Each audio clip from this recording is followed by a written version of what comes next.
Good morning, everyone. We will get started in just one moment. We wanted to give you time and space to get into the session today. Welcome, everyone.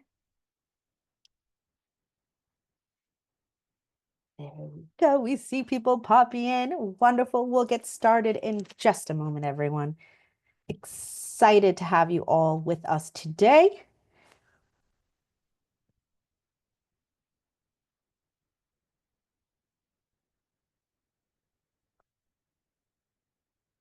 We'll get started right at the top of the hour. Okay, welcome everyone. We are so excited to have you here with us this morning for our opening event of our Massachusetts Civic Learning Week 2025.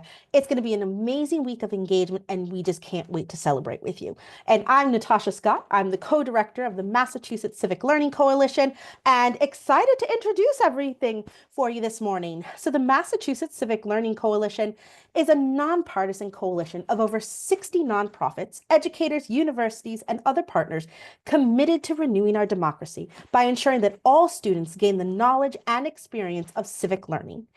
They need to be, and the civic engagement that they need to become thoughtful and active participants in building a better tomorrow.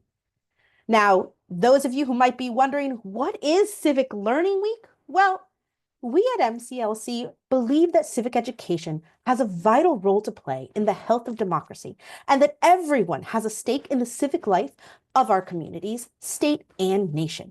Civic Learning Week, now in its fifth year, is an annual celebration of this commitment and what we aspire to as Americans, government of, by, and for the people. This year, we are offering a range of sessions, in-person events, films, and other activities. You should check them all out and register at the MCLC website, www.macivicsforall.org. Now, Governor Healy shares our commitment to civic learning, and she very generously has signed an official proclamation declaring this week as Massachusetts Civic Learning Week. I'm going to go ahead and take a moment to read that proclamation now. Whereas the Constitution of the Commonwealth of Massachusetts, with its historic status as the world's oldest governing constitution, enshrines a public duty to cherish public education, and whereas said constitution includes as part of said duty a need to inculcate the principles of humanity and general benevolence in the Commonwealth's people, and whereas a high-quality K-12 education in the 21st century must equip all students to participate fully in economic, cultural, and civic life, and to engage as members of a self-governing society that bridges differences of background and viewpoint. And whereas multiple scholars and studies have found declining levels of civic knowledge and civic awareness among students throughout the United States, and whereas the disproportionate access to high quality civic education nationwide contributes to lower levels of civic knowledge and awareness of students of color and students from low-income communities. And whereas the Commonwealth has demonstrated its commitment to promoting high-quality civic education through its 2018 Act to Promote and Enhance Civic Engagement, as well as its Civic Education Trust Fund, and whereas the week of March 10th through March 14th of the year 2025 is recognized across the United States as National Civic Learning Week. Therefore, Maura T. Healy, Governor of the Commonwealth of Massachusetts, does hereby declare March 10th through March 14th, 2025 to be Massachusetts Civic Learning Week, and urges all citizens of the Commonwealth to take and recognize this event and participate fittingly in its observance. And on that note, to have that official proclamation is so exciting. And later this week, we'll host another event with the Secretary of Education, Patrick Tutwiler, to continue this just celebration of Civic Learning Week. MCLC will have lots of details. I'll give you a little bit more after our session today. And just hope that you continue to join us all week long and have your classrooms participate in the events and in the activities and share that learning with others. Now, after that thorough introduction, I'm just excited to bring you to today's opening session. So, with our opening session, last week we launched Civic Learning Week by recording this opening session entitled Engaging with the Community and Our World, What Fires You Up? The session is moderated by our wonderful MCLC member, Joyce Hackett, from the organization Lift Every Vote. And additionally, we were so fortunate to have special guests join us to make the recording. We had DESE Civic's project student leaders, a group of students from across the state who are advising the Massachusetts Department of Elementary and Secondary Education on civics projects, and Secretary of Education Patrick Tutwiler, who is Governor Maura Healey's top advisor on education and helps shape the Commonwealth's education agenda. So on that note, we are going to go ahead and get started, and I'll share my screen so that we can get you jumping right in. Special guests for this session, which is entitled Engaging with Your Community and Our World, What Fires You Up?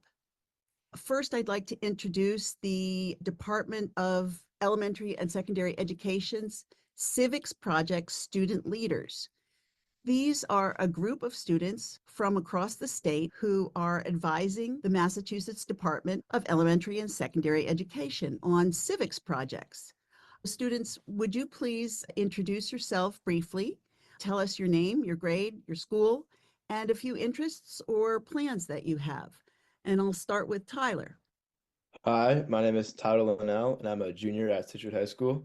I play for the school's golf, skiing, and baseball team, and I'm also the president of the finance club. And in the future, I plan to go to college and study finance. Great, thank you. How about Kira? Hi, my name is Kira Lynch, and I'm a ninth grader at Cohasset High School. I'm on the track and swim teams at my school, and I do debate and model congress as well. In the future, I have a bunch of different interests, but I'm interested in nursing. Interesting. Ashton, would you introduce yourself? Hello, my name is Ashton Brennan. I am a freshman at Pittsfield High School. I'm a representative of the Freshman Student Council, and outside of school, I practice mixed martial arts. Great. Mahek? Hi, my name is Mahek, and I'm a 10th grade student at North Andover High School. I am a swim instructor, and I do Model UN, DECA, and science team. And currently, I'm working on passing a bill in the State House, and I'm hoping to go to Northeastern for business administrations. Great. Addie? Hello, I'm Addie Bannon. I'm a freshman at Framingham High School. I'm a class officer for the steering committee of class of 2028 and part of the student government. Some of my interests are lacrosse and dance, and I plan to stay in New England for college and go in the STEM field. Great. And finally, Winston. Hi, my name is Winston. I'm a sophomore at Lowell High School, and I'm a part of the Lowell High School's theater program. I help out with fundraising and advertising with theater, and in the future, I plan to potentially become a civics teacher. Fantastic. We have such a great variety here. I'm sure that you'll all have really interesting things to say. And finally, I'd like to introduce our Secretary of Education, Patrick Tutwiler. He is Governor Maura Healey's top advisor on education, and he helps shape the Commonwealth's education agenda. And I'm wondering, Secretary Tutwiler, if you might introduce yourself a little more thoroughly and tell us a little bit about your journey towards civics. Gladly. First, thank you for having me, and wonderful to be in community with these amazing students. Really look forward to engaging with you. Again, I'm Pat Tutwiler. I'm your Secretary of Education. We're now at about almost 25 years that I've spent in the field of education most of my adult life. I started as a history teacher not too far away from here at Brighton High School, went on to become a principal, and then the last stop for me in K-12 education was as superintendent in the great city of Lynn, Massachusetts. I've been in this role now for almost 3 years, and At a high level, Joyce, you did a really wonderful job describing what it is the secretary does, but we like to frame the work that we do here as creating the conditions for all students, beginning at birth and all the way through higher education, to realize their dreams. And I have leaned into this substantively with that orientation and really feel grateful and honored to do the work that we're doing right now toward that end. Great, thank you so much. Okay, well, then I'll dive right in. The first question I'd like to ask the secretary is, how did your experiences in school or elsewhere motivate you to become civically involved? And why do you think it's important to get civically engaged? Yeah.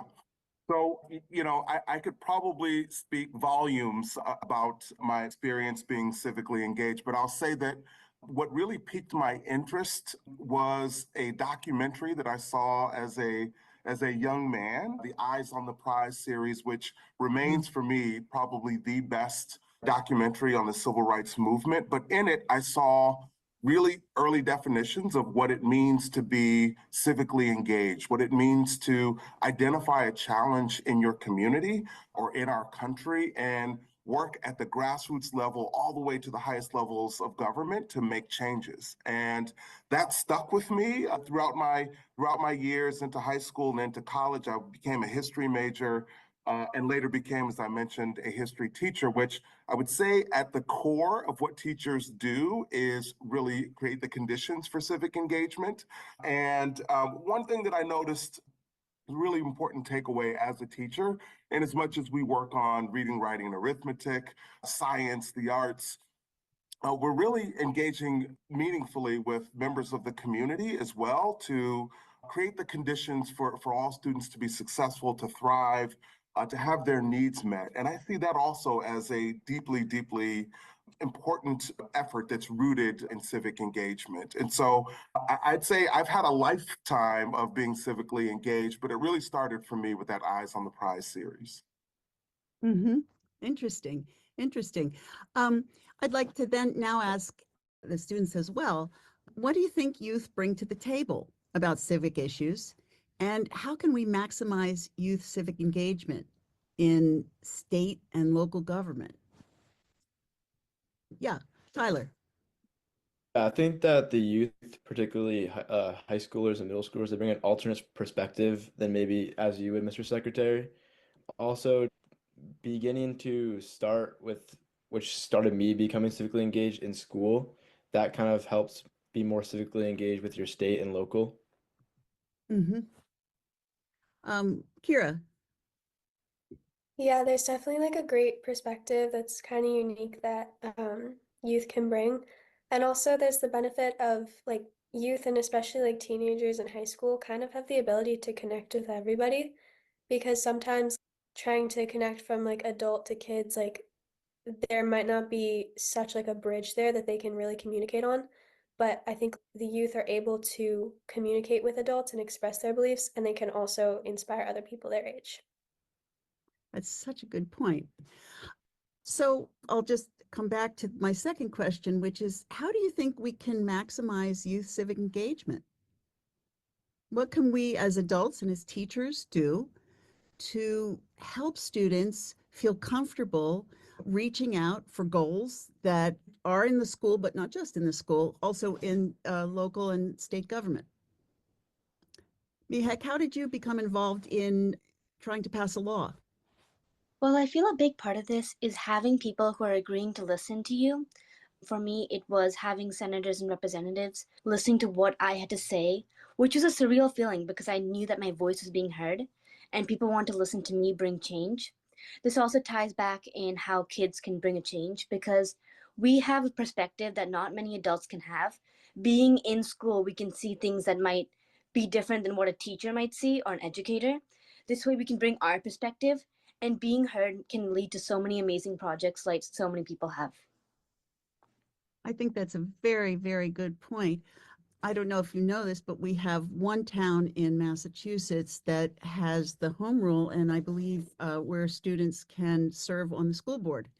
And that makes a real difference in terms of the ability of the school board to take in directly students' perspectives. So that's an interesting goal for a couple of students that I know right now in Massachusetts. It happens all over the country in various cities, but so far we only have one town, and I think it's Wellesley, that enables that process. Okay, next question. I would just ask first the secretary, what learning experiences and teaching methods do you think best ensure widespread civic engagement among youth? And what improvements are you looking to create in Mass? And then I'd also like to hear from the students what improvements you think Massachusetts could make. Great questions, Joyce. And I don't know if everyone can see this, but I am feverishly taking notes from the student contributions to this conversation. So insightful, and I'm learning a lot. Thank you. And so, I look at experiences that really center student interest as being the most impactful, right? I feel really grateful that in Massachusetts, as of the year 2018, students are required to do 2 civic engagement projects, once in middle school and once again at high school. And these are really supposed to be the kinds of projects where students decide what is a challenge or problem that I want to address in my community? What am I passionate about changing or improving in my community or in society? And then really researching, how do we actually do this? Who do we send letters to? Who do we connect with? What kinds of laws need to be looked at more closely? And how do we engage the process to change that? And so I, as a former superintendent, really loved in the spring when students would put on display their civic engagement projects, the processes that they engaged, and really the steps that they took to make a difference in their communities. I think those kinds of strategies, those kinds of experiences for students are really, really impactful. But I'd also say you don't have to go large scale like that. There's a day-to-day experience that teachers can engage. And one that I'm thinking about that I use pretty frequently as a history teacher is text connections, right? You're reading a text, it could be a novel, it could be a primary source material, and asking students to make connections to it, connections to their own life, their own lived experiences, connections to what they're seeing happening currently, either in their community or around the world. And that really gets students' wheels turning around like, hey, I can make a connection to something that I'm seeing that I'd like to see different or better in my community, in my city, in my state, and it connects to this, piece that I'm reading in this way. Just getting the wheels turning like that is an everyday experience that students can have that definitely, I think, inspires that kind of civic mindedness that we want. As far as what can be improved, I think I'm gonna hush and listen to the students and see what their thinking is on that piece. I think that's great. I'd like to hear from a couple of you about this. And would you mind please first telling us what your civics project was? And then also moving on to how Massachusetts could improve in its efforts to facilitate students' engagement and support their dreams and goals. Winston, let's hear from you. So my civics project was about the effects of mental health on school properties. And doing the research, and we had one of the city councilors come in, and that's where I'd like to suggest an improvement. Because I'm sure some people weren't able to reach out to members of the public service, like their local reps. But by meeting our local reps, it really helped us show what civics engagement can do. And maybe even attending a meeting or reading the agendas can really show civics engagement in action. And if that was incorporated, it would really help students be more aware of how civics works and let them be more engaged. I think that's really important. Let me ask Addie, could you tell us a little bit about your project and your suggestions? So my project was focusing on like supporting teachers and with a focus on the current teacher strikes and everything that's happening. And I think one thing that we could change is definitely accessibility to these amazing opportunities. I know very few people from my school got picked to go to this, like the Civics Action Showcase, and so many people wanted to go, but definitely making the accessibility, maybe not to the Civics Action Project Showcase to itself, but other opportunities more accessible for other students all over the state. Uh-huh. Do you think that promoting these projects on social media would be one way to do that? Definitely. One major part of my project is I ran an Instagram page hoping that it would get to more people because I know so many youth would rather look at an Instagram, a reel, or a video than reading a whole article. Uh-huh. Interesting. Interesting. Ashton, could you also tell us about your project and your suggestions? So my project was a little out of the box. I did it on the freedom for the Afghan people from the Taliban. And I think a major way that we can increase youth civic participation is like being able to see the effects of your project, like actually being able to see people take action and what your project is. I think that'd be a major motivator to keep staying civically engaged because you can visually see that you're making a change happen. It's so interesting that you picked a project that's in a faraway land, and I'm wondering how, if at all, were you able to see the impact of a project like that, or how would you imagine seeing the impact? So the idea of my project was not a very popular one. So at the Civic Showcase now, our local showcase at Hancock Shaker Village, I noticed it piqued a lot of people's interest that came over to my project. So I'm hoping people in higher places can bring this up to people in even higher places, and maybe we can actually get a change going. But because it is at the international level, people in like really high places are the ones that can really make a change happen. Uh-huh. Interesting. Um, Tyler, what about your suggestions? Yeah, so my project was about public transportation, specifically in the summer in my town of Situate. Since Situate is a coastal community, we kind of wanted to implement more public transportation from the train station to spots around town, like the beaches and the harbor, to help boost tourism. And kind of what Ashton was saying, building off his about seeing it like actually helping people and implemented, maybe like have more resources and mentorship throughout. Because once we kind of went to the showcase and built our project, we kind of hit a roadblock of where to go from there. And and it was kind of because we didn't have the mentorship or resources to continue on seeing our project further out. Do you think it would be useful to you to be able to connect with activist mentors in the state Yes, or in your definitely. local area? Hmm. I thought the same thing when I went to the showcase. It really, I think that's a great idea. How about you, Kira? Yeah, so my project was about CO2 emissions and how we can reduce air pollution in our environment.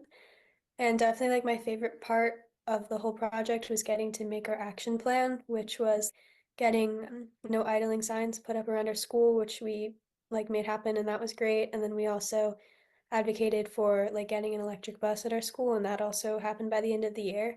So it was Amazing. like great to feel like, even if it wasn't all just like because of our project, like we definitely felt like we were bringing awareness. But I would say, like, definitely for some projects, like, people didn't really see a pathway that they could take after the project at our school was over to continue on with their action plans. Mhm.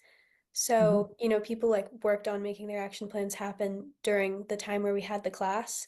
But then once the class ended, I think a lot of people, they didn't really know what to do or how to continue. So I guess my only recommendation would be just to like provide more resources for people to continue what they're passionate about even after like school doesn't require it anymore. Mhm. Who hasn't spoken yet? Mehek? So my civics project is on religious holidays and allowing students homework extensions and absences. And a big part of my project was getting it to where it is today. And I want to go off what Kara said. I feel like a really important part is meeting the right people and being able to talk to them.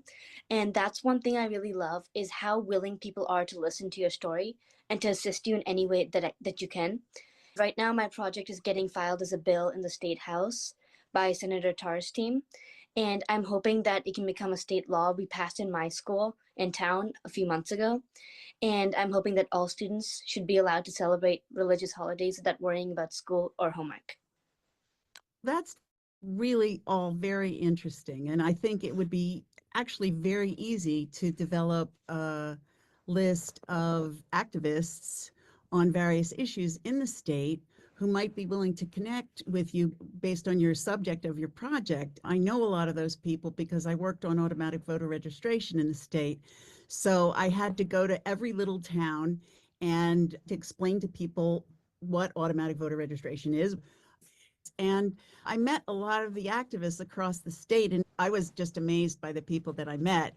So I think it wouldn't be hard to make a little roster or a database of activists who would be willing to help you think about the next steps and what would be an actual goal that would be feasible, but also a goal that matters and that an accomplishment that would matter.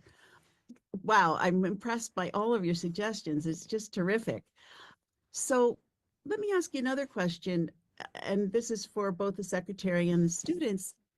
What do you see as the role of civics outside social studies classes? In other words, how does it relate for you? How does it relate to other subjects or to the rest of your life? Ashton, why don't you start? I feel like civics outside of school plays like a major role in our lives. Well, first of all, voting is a major part in our lives, and that allows us to create massive change in both our city, our state, and our entire nation. Voting is absolutely huge. And of course, that's my favorite answer. I think something that's really important to know about Gen Z is that you are the largest generation of voters in our nation's history. And you're so large that you have the capacity to, if you register, you have the power to really overturn about 100 congressional districts, because in many congressional districts, there are more 18-year-olds than the margin of victory in the prior election. So sometimes there's 3 times as many 18-year-olds as the margin of victory. And once they're registered, youth have a very high rate of voting. They voted at 86% in 2020 and at almost that in 2024. So what that means is that, that's really the source of your power. Frederick Douglass said, power never concedes anything without a demand. And voting is your demand. That's how you demand the policies that you want.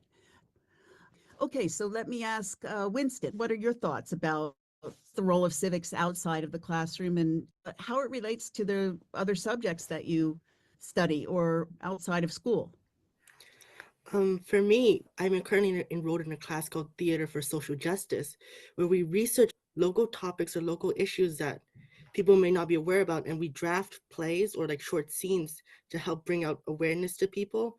We also take a look at plays and see like what time period was written and what the author was trying to reflect off the time periods and the issue of the time periods. Fantastic. So, Addie, how about you? So basically, like understanding that the youth that are in the schools currently are our future. These are the people that are going to be making our laws, being our next presidents, being a major part of our government. And if they don't have the right education, how are they going to be able to do this? Having an education about civics from the start is so helpful for starting so many new things, so many laws, so many innovations within our state and country, that it's so needed for the youth in civics. Interesting. Kira, how about you? Yeah, I mean, like civics education, it really just like sets up students to be the best that they can be in the future. It's like in preparation for a world where people are going to be leaders and they're going to be activists and kind of pursuing what their passions are. So being able to have like a strong civics education, it just makes the future stronger because people will be able to do more. And it also kind of opens the doorway for students, in their lives today as like teenagers to be able to have all these activities. I do Model Congress and there's Model UN and like all these activities where you're thinking about the world today and changes that you want to make. So the more students are educated on civics, it's just like the more they're going to be able to participate in these activities now and the more they're going to be able to do later. That's really so true. What about you, Tyler? I would say it definitely helps students understand their responsibilities as citizens, especially once they get older, in the way of like participating in your community and discussing and like advocating for causes that you believe in. This also includes like joining community organizations and just volunteering throughout. I think that's really critical. You know, there are so many ways to contribute to civic engagement and civic growth. Like if you're an artist, you can make a sticker that says, I'm voting, or you can design a selfie booth. There's civil rights issues, there's legal issues. Voting and how you count and how you audit the vote to make sure that it's accurate and honest. All of those things are mathematics, so they come into it too. And so does psychology about how to persuade people of your goal, understanding what motivates people and how to ally with them as you're being persuasive. So it there's so many ways to integrate your civics work with your other passions. Mehek, what about you? What do you see as the role of civics outside, and how does it relate to other subjects for you? Well, for us, the first thing we did in civics class was learn about our identity. We made identity maps, and we learned about how civics might affect us as a person and what our values are. And I believe this isn't something that's only important in civics. It has everything to do with who we are. It helps us throughout life. It might help us in college, in a job. It helps us in science class to know what subjects we might like, whether we like biology, chemistry, or physics. So knowing your identities is important to do anything in life, not just civics. Interesting. I'm the old guy. I did not, I'm not a student, but I haven't had a chance to weigh in on this. And it'll We be want very you to brief. weigh in. Yes, I just want to applaud the young, brilliant minds that we have here this afternoon. I should say I started the day at Monomoy Regional High School in Harwich with a group of juniors talking about their future. And now I'm finishing the day listening to these incredible students talk about both the present and the future. And really just completely co-sign everything that just was said about the importance of civics and the fact that it's not just limited to your history class or your civics class. I am thrilled to hear about the theater and social justice class. I am thrilled to hear about the identity mapping that you're doing in your class. There are so many connections to civics. And remember that civics is not just about government and the inner workings of government. It's about the rights and responsibilities that we have as citizens, as people in this country. And that is a broad umbrella. And I heard examples or exemplifications of rights and responsibilities in your respective civics projects. What about issues around climate? What about the mental and behavioral health of our peers and our counterparts in schools? So many important pieces of our lives are wrapped under that broad umbrella of rights and responsibilities. So I'm just so heartened by what I'm hearing this afternoon. I am too. I think it's just terrific. I'd like to ask you another question, Secretary Tutwiler. What did you have a mentor who inspired you? Is there anyone in your life who really ignited your civics passion? Yeah, it's the same individual who made me sit down and watch that Eyes on the Prize series. This is back in 1987 when it first was released. I was 11 years old, don't do any math. And I don't know too many 11-year-olds who are excited to sit down and watch a documentary. I certainly wasn't at the time, but it remains for me probably one of the pivotal aha moments that I've had in my life. And I would say, in part, some of the decisions that I've made as an adult, including becoming an educator, were rooted or foundationally touched that experience of watching that documentary. But that was my mother, who was an educator herself for a long time, finished her career as a professor of education just about 5 or 6 years ago. But she has been a very close mentor of mine, certainly professionally, but also was deeply engaged in civil rights activities as a young person herself growing up in Chicago. And I have vivid recollections of the stories that she would share with my older brother, Tim, and me about what she did. And it really inspired me to get off the bench, to be part of the solution in the lives of people in the communities that we serve. And so I've really sort of dedicated my life to that. Thanks, Mom. That's really beautiful. I wonder if any of the students have had a mentor, a teacher or a parent or a neighbor who has really awakened your awareness of community and how we manage to negotiate, because really civics and government are about how we want to live as a community. So I'm just curious, do any of you have a strong mentor that has helped you? Addie, I see you nodding. So I have two. I would say my grandfather and my mom, because my grandfather actually is a part of I don't know what you call it, like he's in politics in both the state and my city. And he has been since before I was born. And when I was younger, I would pop around from ribbon cuttings to meetings. Like everyone knew my name. There's articles written about me from hopping around to the meetings. And going to that, it truly showed me how civics and history and getting a part of your city and your government is so important. And then also my mom, since she is a teacher in Newton, and I went along with her through all of what was happening, and I can see how teachers are impacted by anything that happens in our world. Sounds great. What about you, Tyler? Yeah, I would definitely also say my mom. She was part of the library foundation in town, and she also does a lot of other volunteer work throughout the town. So kind of just seeing how her volunteer work has impacted the community on a large scale influenced me to also help around my town voluntarily. Like I've done a lot of events that she also works with. That's really great to hear. I'd like to ask one last question, and that's what's one key piece of advice that you'd like to offer to other young people looking to get involved? And I'll take the secretary after a few students speak. How about you, Ashton?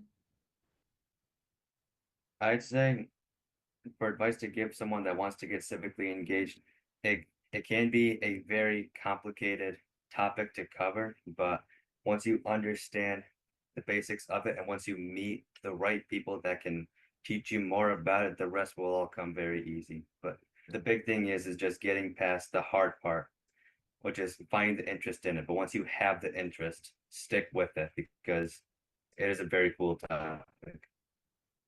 That's excellent advice. What about you, Mehek?